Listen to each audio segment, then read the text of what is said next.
Hey friend, welcome back to the Care Collected podcast. I'm Mikayla, and here we have a simple promise.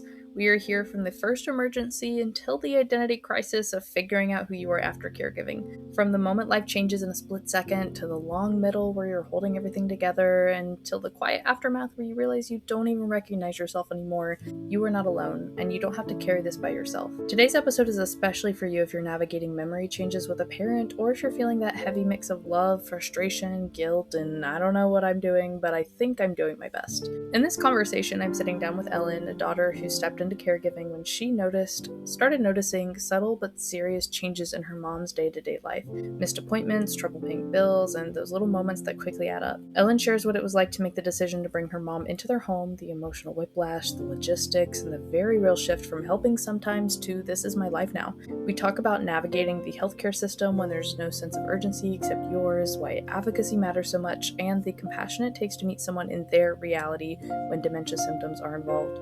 She also opens up about support systems that have helped her survive this season, from friends who stepped in to practical changes like hiring help to finding community and online support groups. And one part I really appreciated is when Ellen talks about how caregiver mental health impacts the person receiving care and what she does to protect her peace, including yoga, boundaries, and the mindset shift that comes from dementia training through the Department of Aging. I'll link that in the show notes. This episode is so honest and grounding and full of reminders that you are not a bad person for feeling overwhelmed. You're just a human in a role that asks for more than most people realize. So all right, let's get into it. Well, thanks for coming on to talk with me today. Can you just start by telling us a little bit about your journey as a caregiver, kind of how it all started and what you're up to now? Yeah, absolutely. Our journey started out a little bit last year. My mom, she resided about a mile from my house, and we Mm-hmm. started to notice some changes. And so we started exploring diagnoses right away, just Right. because I wanted to get ahead of it and make sure that we were offering her the best support that we could. And Right. what we found is we're still going through the diagnosis process. That takes a while. But what we found is that, she was having difficulty paying her bills on time. She was Mm-hmm. having difficulty with missing doctor's appointments and things like that. So I knew I needed to step in. Right. Stepping in, I just didn't know like how much I needed to and how quickly. And I realized really quickly, just diving into her bank account and trying to make Mm-hmm. sense of what was going on, that she did need a little bit more assistance and hands on guidance than we originally thought. That led us to making a pretty hasteful decision, I guess, to renovate our home and make it more accommodating for her so that way she could move in with us. And I have to share kind of a motivating decision in that was my father had gone through Alzheimer's with his mom, Mm-hmm. and that process can be a very, long drawn out process.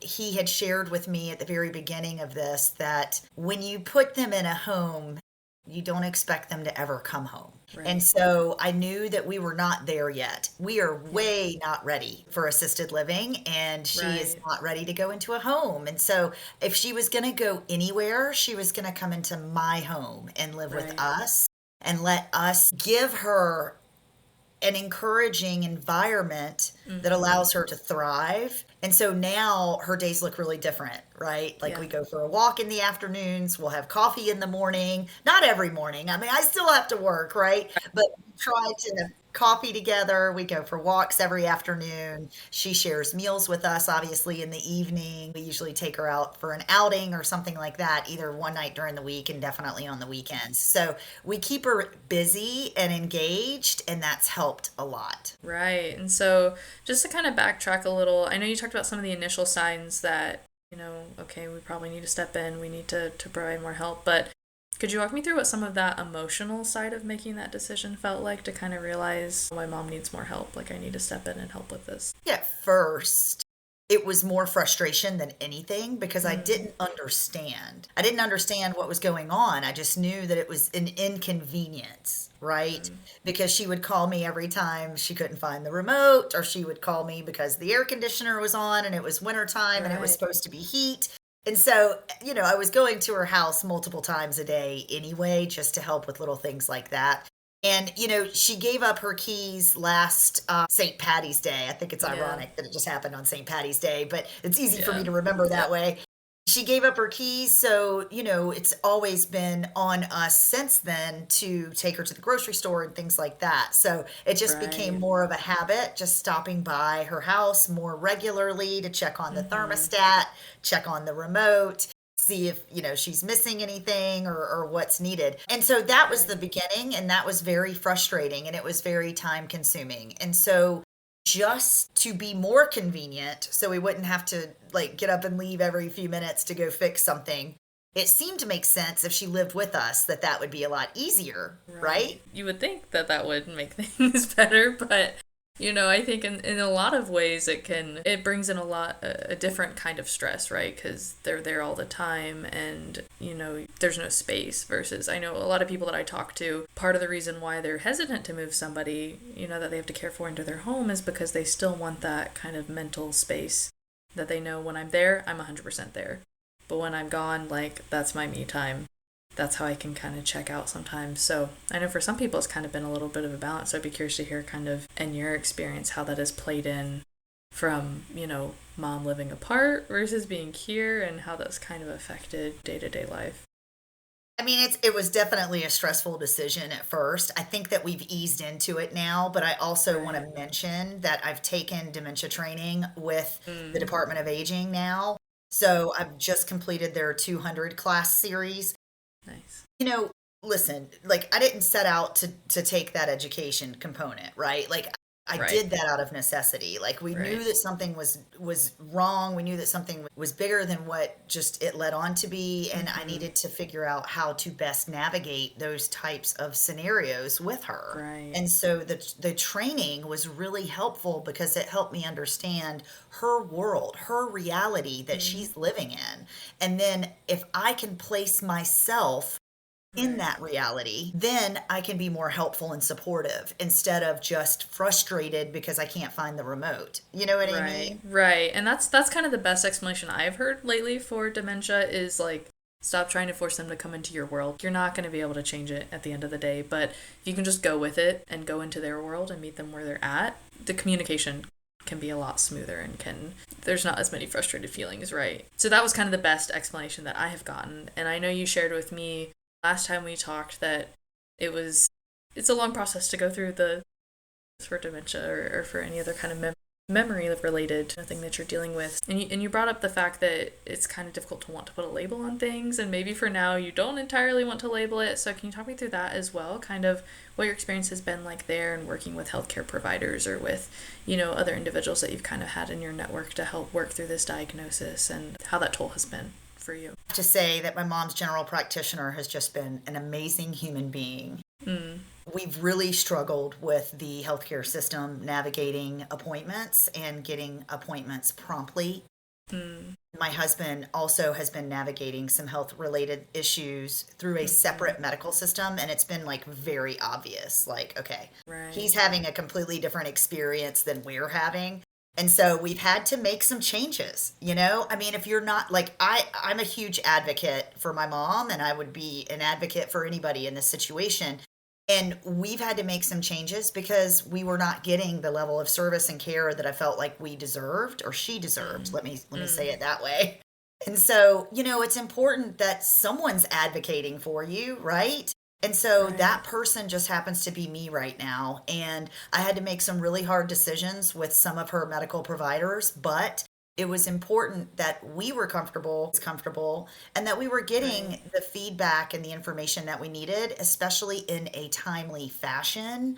Because, as I mentioned, we've been navigating this journey for about a year now. She gave up her keys. I don't want to, evergreen mess up your evergreen Right. content, but No, it's been go a for it. year. It's been over a year, right? And so Yeah. it's like we're still waiting on a firm diagnosis, and we keep getting doctor's appointments moved around and canceled and changed and everything else. And nobody has a sense of urgency like we do. And I recognize that, right? So just being patient through that process has been challenging, but also being able to be an advocate, I feel like is equally as important. I Mm, mean, I was on the phone with one of her doctors last week, and I was like, I just don't understand why we're having such difficulty getting this follow-up appointment that mm, you told us to do.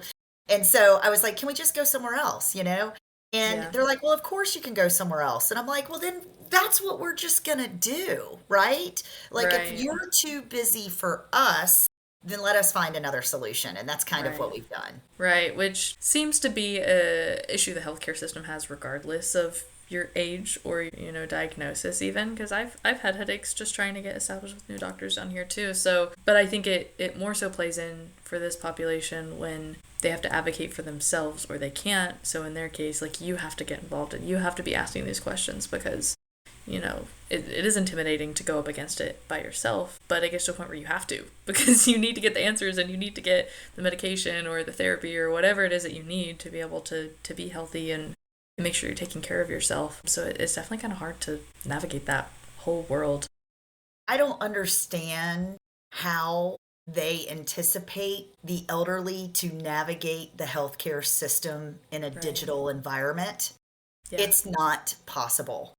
Right. And it's a reality that we're facing. I am just blown away with that part of it, right? Like I think if I didn't jump in, then my mom probably would have just, rotted away in an apartment somewhere, right? Right. And that's I would never have let that happen. But that's what Right. is But there are happening. people that don't have their daughter or whoever to take care of them, that's the case for them, right? So, that realistically happens and I'm seeing I don't know if this will actually happen because we all know the government is all over the place right now with all the changes they push out, but there was some discussion about either for Social Security or for Medicaid, like getting rid of their toll line, like their phone number that a lot of elderly people are using to call and ask questions about their benefits or different things going on.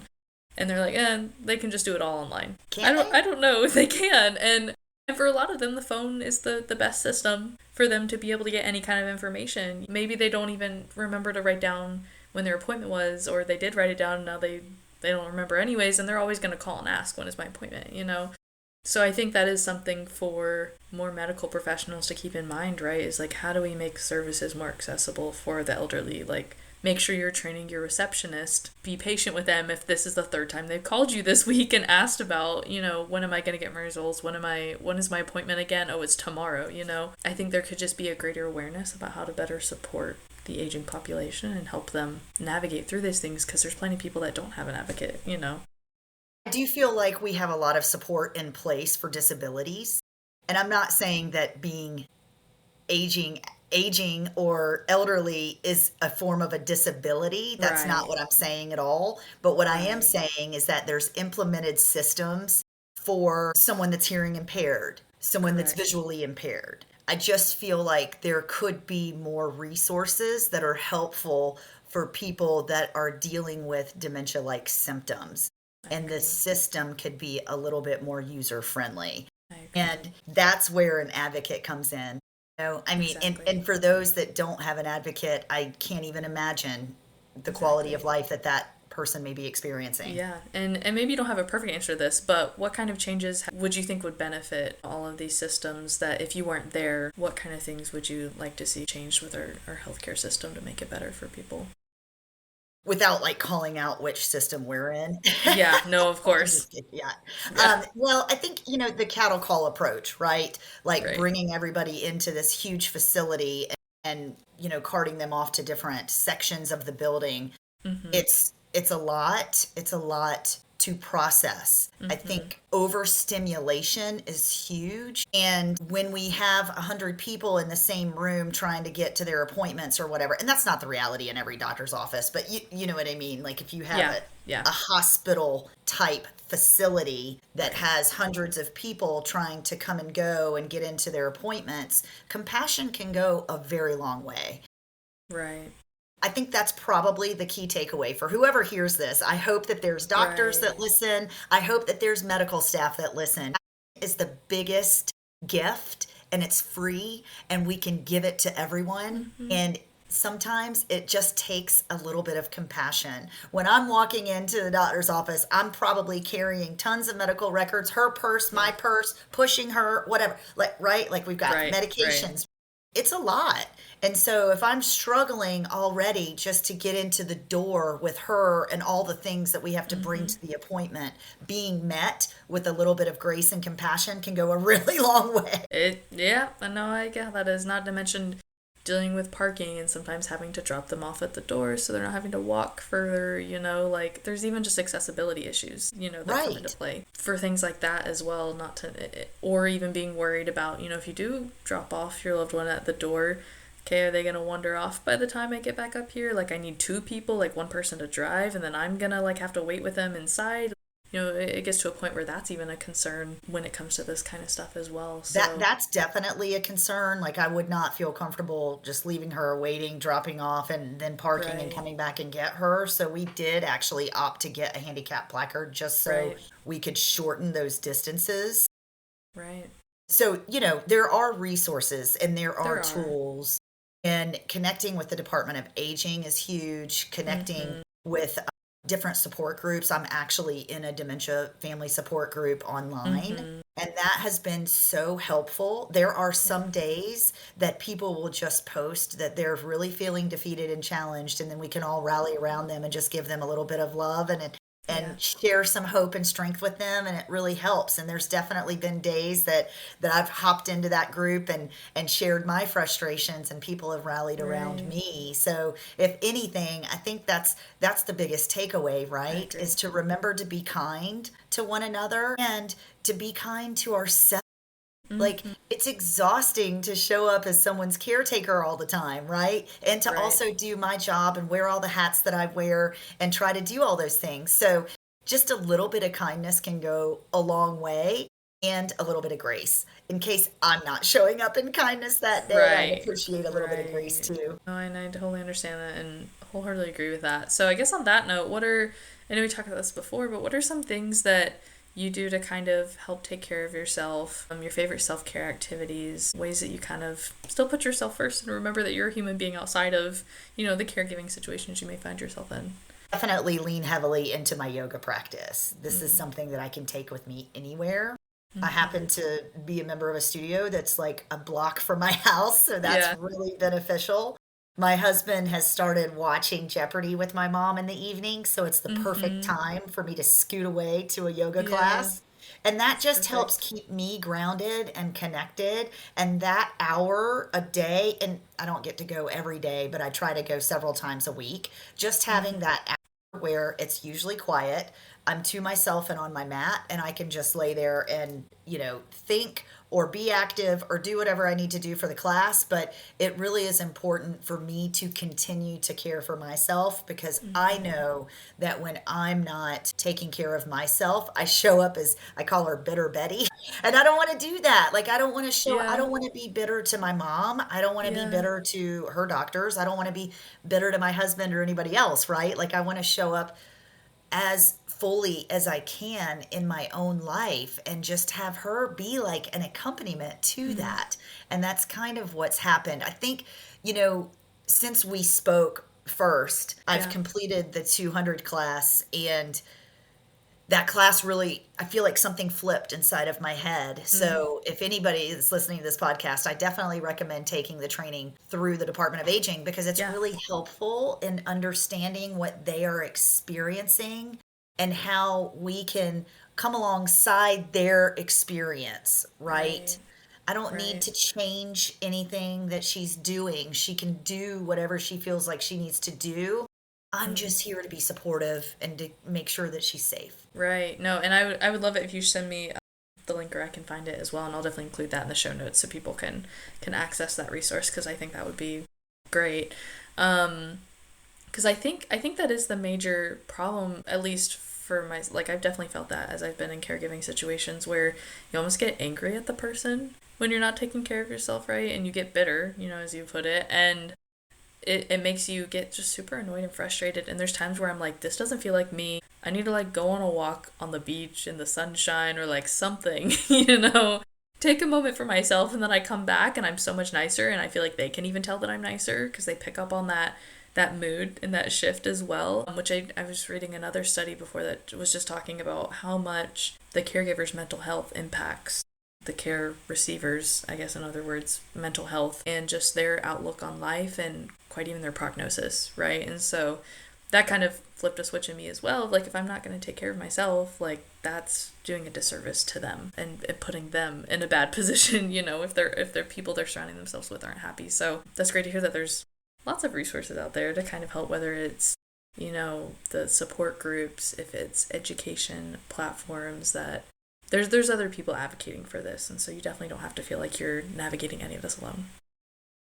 Absolutely. And the mental health piece is huge. I know that I can get into those frustrated states and just be Mm-hmm. more frustrated at myself because I'm Right. showing up in anger and I don't want to, right? Like that's not ever Right. my intention. But it happens, I mean, we can just be short fused because we're not taking care of ourselves. And so since taking that training, I feel like I've been more equipped and more Mm. mindful about how I'm interacting with her.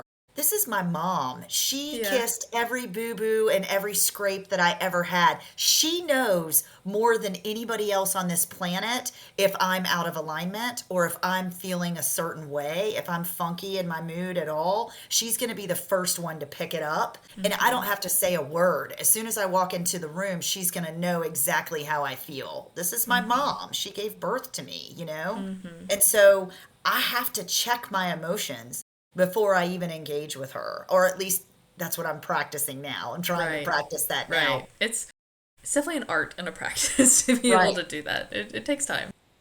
Check your emotions at the door. Yeah. If I'm if I have like little bandwidth or I'm just short fused or I had a really stressful day at work, I just communicate that. My husband's been amazing. He's been super helpful and I can communicate that with her too, but I've changed the way that I communicate that with her now. I'm not trying to create negativity and add that additional element to our Right. interaction. So if Right. I'm having a bad day, I'll just say I'm having a bad day. I don't need to replay the story because I don't need her to get emotionally invested because of the story, right? Right. So just labeling it what it is and give me a little bit of space to kind of work through my funkiness. Right. And I can say too that I think it's amazing to hear in the beginning of your story as well that your mom was trusting you with all of these issues. Because I think what I hear from a lot of people is they don't even know half the things that are going on with their parents because they feel too embarrassed to ask for help. And so I think just as much as we feel all of these burdens and feel like, am I helping enough? Am I doing enough? They are also feeling the shame of like, oh, I have to ask for help. Like, it's embarrassing. I can't do this for myself anymore. I don't want to be one more burden on my family. And so I think trying to foster that relationship of like being open and saying, look, this is going to be hard for both of us, but as long as you express your needs and what you need, and I tell you what I need as well, if I can, having that balance of creating that connection there is really key as well to have a healthy caregiving relationship, and working through that. And I gotta say, probably the biggest lesson that I've learned in all of this is that they are human beings too. And they have opinions and they have desires. And Mm-hmm. when we recognize that and connect with them, like I'm talking to you right now, I don't have to Yeah. talk down to you. I don't have to talk at Right. you. You know what I mean? Let me engage with you. Now, I'm very fortunate. I'm an only child. My mom and I are super close, and we Yeah. always have been. Got that like base layer to our relationship. But Yeah. then there's Which is also good. stuff too that, I'm working through as an adult that you got to overcome from your childhood or whatever and love your Right. parents. Like the older we get, the smarter they get, I swear. So I'm experiencing all of that too, along the same time as navigating these emotions with her as well. And Mm-hmm. in the very beginning, I made a commitment to her that I know this is scary. Yeah. I'm scared, you're scared, we're both nervous, we don't know what's going to happen. But what I can promise you is that I'm here and I'm going to always be here and that you can always count on me. And Mm-hmm. so I think early on, before we even started any of the testing, I tried to put her really at ease in that way, Just good. knowing that we were going to be here. And my commitment is I'm going to be here until I just can't do it anymore, meaning Right. I can't lift her. I know I can't lift her, but we're not there yet. We're so not Right. there yet, Right. you It know? takes some time to get there. So Right. We've got tons it's of time.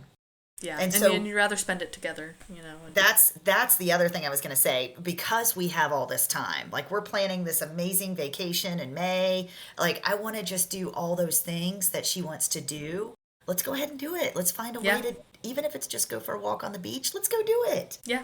Just make it Yeah. happen. Yeah. Figure out a way to make it work. And with that, I know you kind of had some guidance or advice to kind of share about transitioning with having a family member come and live with you. So, if you were looking back on moving your mom into your house, could you kind of talk a little bit about what that experience was like, anything that you would change, advice you would give to somebody else if they're kind of thinking about making that decision and preemptively preparing for that? So we were fortunate that we were able to create like a separate apartment for my mom. So she has her own separate living space that is completely separate from the rest of the house. So she feels like she's on her own.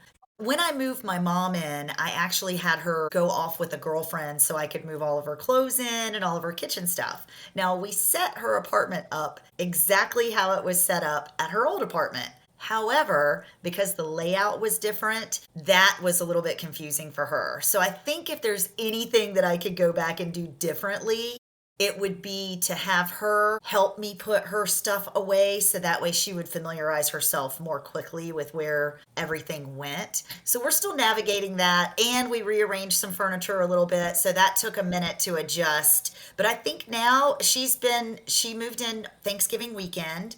That's been like 4 months. And we're really starting to hit a stride now. And I Yeah. say that because it happens in time. It does not happen right away. And Right. we had to get into a groove because obviously my husband and I are both self employed. Our calendars are bonkers. I work from home. So just setting some boundaries and understanding that, like, if I'm on a podcast, I can't really be Right. disrupted during that time frame. So just trying to get our system in place, and we're finally easing into that flow, which is great. Yeah, no, that's definitely helpful. And I guess something you kind of shared with me before as well is that you feel like you have a really good support system and a lot of friends and a lot of people that have just been super helpful. And that was kind of your advice to, anybody in the situation is you need just as much help as the person that you're helping, right? So what is something that, I hear from some people that they feel like it's hard for them to explain the weight and the gravity of their responsibility in caring for another person. So what is something you've been able to do to kind of build that network with people? Is it just that you've got friends that are kind of in a similar stage of life and so they can understand what you're going through because they're also going through it and are willing to help? Or was there something that you did to kind of communicate to them, hey, I need help, to have a bunch of people willing to show up and help you as well? So what kind of advice would you have just building your network and being able to have, a whole community that you can rely on in these situations? So, as human beings, I think it's our nature that we just do not like asking for help, right? Yeah. And I'm the same way. I mean, I don't want to ask anybody for help. I want to be able to do everything myself. And that's just not the case. I mean, when you're talking about moving people, like, I can't move at all. My husband experienced a heart attack right before we moved my mom in, so he was not able to physically help me either. So I had to lean on help. I mean, what else am I supposed to do, right? I just happen to have a beautiful network of friends that really rallied around us and helped us get her moved in. And, I'll just say, if somebody offers you help, let them take the help, because there are days that you just need it. So take it. So a couple of things that we've done differently too is, we have a housekeeper now. We didn't have one before. We didn't really need one. It was just my husband and I. But now that it's the three of us, it's just not to have to know Right.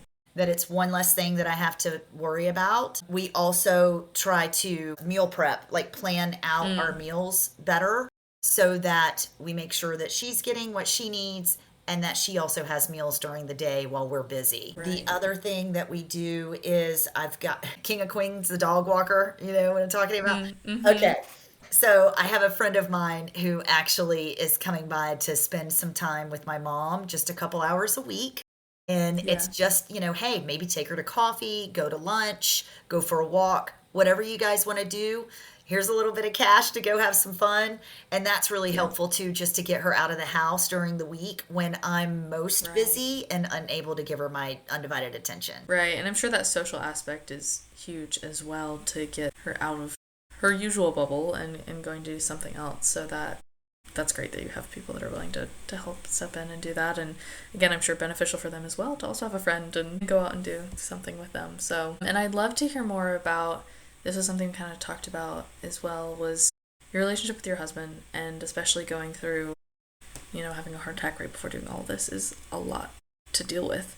But kind of how has this affected your relationship with him as far as having to take care of somebody else, but still showing up for him as well? Wow. So I feel like he's probably the unsung hero in this story, right? Yeah. He definitely takes a lot of the load, and I feel like he gets a lot of the reward, a little of the Yeah. reward, right? Because Yeah. at the end of the day, he gets the very last little piece of me, is what it feels like. He says that's not the truth, that's not the case, that's not how he feels, but I feel like he gets the last piece of me. However, I will say that this whole dynamic has brought us closer together. Obviously, anytime you face a near death experience like he did, that creates a massive shift in one's awareness. And so Right. that has been an interesting thing to navigate, right? But also, I'll say that it's brought us closer together. And I never in a million years thought that my husband and my mom would watch Jeopardy every day and love that, Yeah. but they do. And it's Yeah. great. And so he's able to help me in ways that I couldn't even think to ask. He's just able to kind of see the task that needs to be completed, and he just picks it up and runs with it. We have a dry erase Right. board that we keep in our kitchen. So it's like, okay, brain dump board, everything that we know that needs to get done, just somebody pick up the task and take it. And so he will do that. Like he went to the pharmacy, and it was a specific pharmacy because it was a specific medication, so we had to drive to Right. another island to get it, and it was, you know what I mean? It was one of those Yeah. situations. And he just took off and did it. And he came home and he was like, "Hey, I went ahead and picked this up. Check that off the list." Things like that. It would have taken me a week to get over there, Yeah. right? And he just did it first thing Monday morning, so it was off the list. Things like that are really helpful. And then I really just try to show him my appreciation and let him know that he is appreciated and loved and supported, Yeah. because that's all we really want at the end of the day, all of us, right? Just to know that we're loved and Right. supported. So I Right. try to show him, but I definitely tell him 100 Yeah. times a day, probably. Oh yeah, no, and people can't hear it enough ultimately, right? Like I'm sure he'll never get tired of hearing that, and it definitely fosters just a very open thing, and I think that's what I keep hearing from you as well, is just the communication aspect of all of this is stuff that you have to work on. I think that's one of my personal theories, is that 90% of problems are just communication problems, and if people talk more, more issues would be solved. Well, I'll add to that. I think it's listening problems too. That as well, because people definitely like talking a lot, but it's intentionally listening and then intentional actions from, noticing what people need and filling those needs. I think that's a huge part of it. And so, yeah, it's really cool to hear how you guys are working together and navigating this as a team. And I think even just you encouraging ways for him to have a relationship with your mom just as much as you are, right? And giving them space to interact and have their own thing, because it benefits you, but it's benefiting them as well, right? So it's not even just a one-sided thing going on. Something else I would love to hear about as well, that you kind of touched on a little bit before. You mentioned kind of your journey as a recovery coach and journey with sobriety, and how that kind of fits into the whole self-care element as well. So making sure you can show up with your mom. So can you tell me a little bit more about kind of what your experience has been like there? Absolutely. So I'm actually in my third year of recovery. Quit drinking during the pandemic. It was a great time to explore sober curiosity. And I have to say that if I wasn't sober, this would not be happening, right? I don't think I could have brought this on. I don't think I would have Right. wanted to move my mom in if I was still actively drinking. And I don't think that she would want to have lived with me then either, right? So I'm very grateful for that decision that I made in 2022 to completely eliminate alcohol from my life. And that has allowed me to show up more for my family. That's the biggest Yeah. takeaway. And yes, that is a huge act of self care. And being a recovery Right. coach, we talk about compassion fatigue a lot. And actually, I think I shared this with you in our initial Yeah. conversation, that Yes. when I was taking the recovery coaching training, there was a whole section on compassion fatigue. And I just had to stop. Like, that was towards the end of our class. And in that class, I realized that that's exactly what I was experiencing. And in the training, they teach us that, okay, we can work with compassion fatigue, right? We can Right. overcome that. It's a lot harder to overcome burnout than it is Right. compassion fatigue. So that was the message that I needed to hear that day and in that moment, because then it allowed me to look at my own compassion fatigue and how I'm showing up and how much I'm Right. not showing up for myself and how I needed to make that a priority. And I don't know if I would have Right. put those pieces together as quickly as I did had I not been taking the recovery coaching training. So it was Right. beautiful how the exercises that we're learning how to deal with people with substance use disorder is also correlating to how we're dealing with someone who might be experiencing dementia. So just from Right. a clinical standpoint, they are aligned, right? Because Yeah. one is a mood disorder and the other one is also impacting someone's mood, right? Right. So it's interesting how Right. there's a lot of similarities. No, and that is really interesting, and there's parallels too, right, in you helping other people on their own journeys as well, and in that caregiver position, and then now in this caregiver position. And I'd be curious to know, kind of, it sounds like the training you did it more recently after kind of stepping into the caregiver role for your mom. So do you think you've been kind of proactive then about your self care to avoid burnout, or was there still a time when you did feel that burnout and you did feel that compassion fatigue, or because of the timing of the training, have you been able to, be a little bit more proactive and cognizant of it as you are in a position to be reminded of it as you work with other individuals?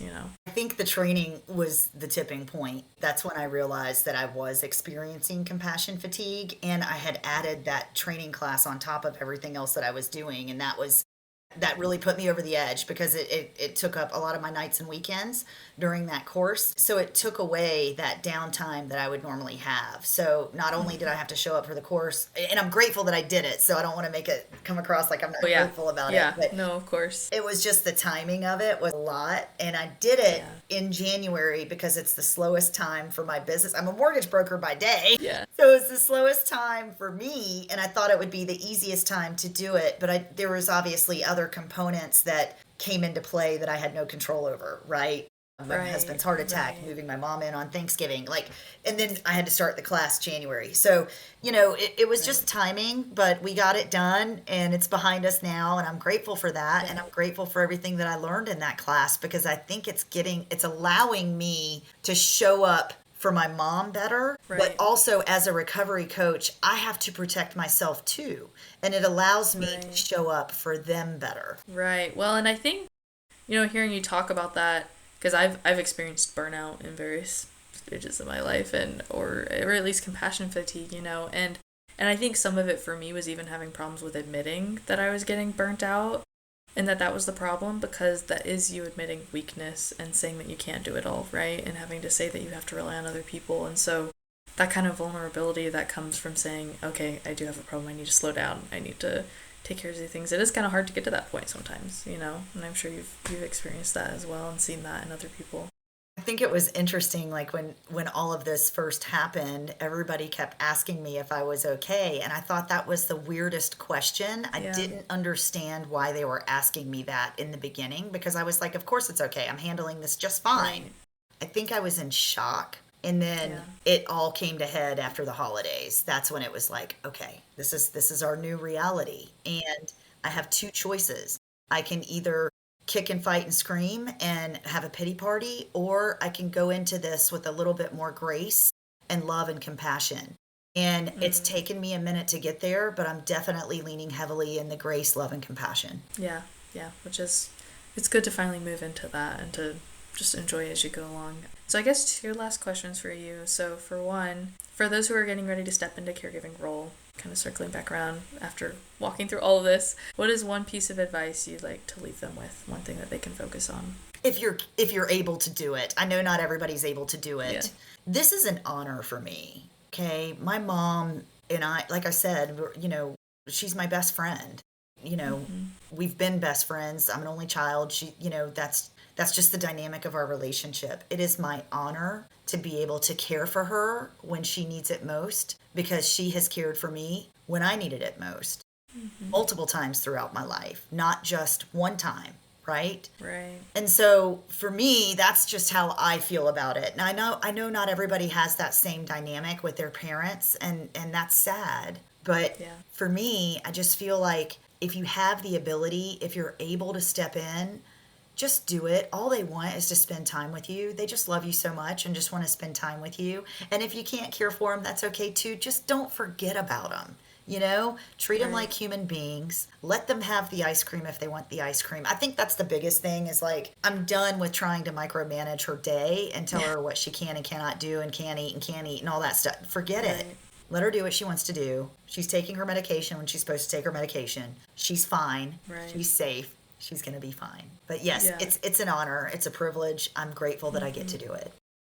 Yeah, well, I think you answered the last question I was going to ask you too, then, is just kind of what's been the most meaningful part of all of this. And I guess for you, it's just being able to finally return the favor, I guess, of taking care of your mom after all of this time. And I think that's probably the most beautiful part of all of it. And what I tell people all the time, right, is, when you're involved with taking care of the elderly or any person really, it's just a beautiful way to be able to give back after everything that has been given to me in my life, and acknowledging all the work that it took for me to be where I'm at, to be able to turn back around and help somebody, especially in a family relationship, somebody that gave you a lot, like your parents. I think that there's no better thing you could be spending your time on, right, than to just be there for them. So I think what you're doing is great, and I'm sure that you might not hear it enough. Hopefully you hear it all the time, that the work you're doing is really meaningful, whether it's through your work or taking care of your mom, that it's often a thankless job, but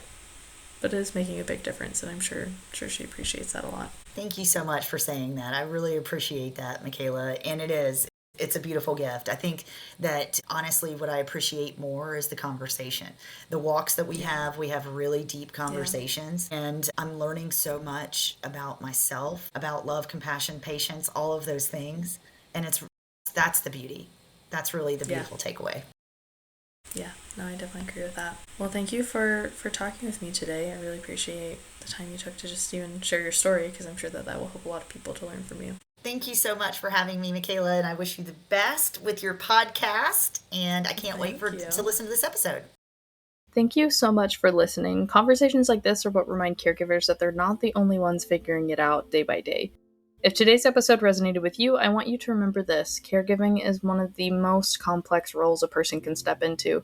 It's full of love, frustration, grief, joy, exhaustion, and moments you never really expected. And whatever you're feeling in the middle of it, it's valid. Here at the Care Collective, our mission is simple.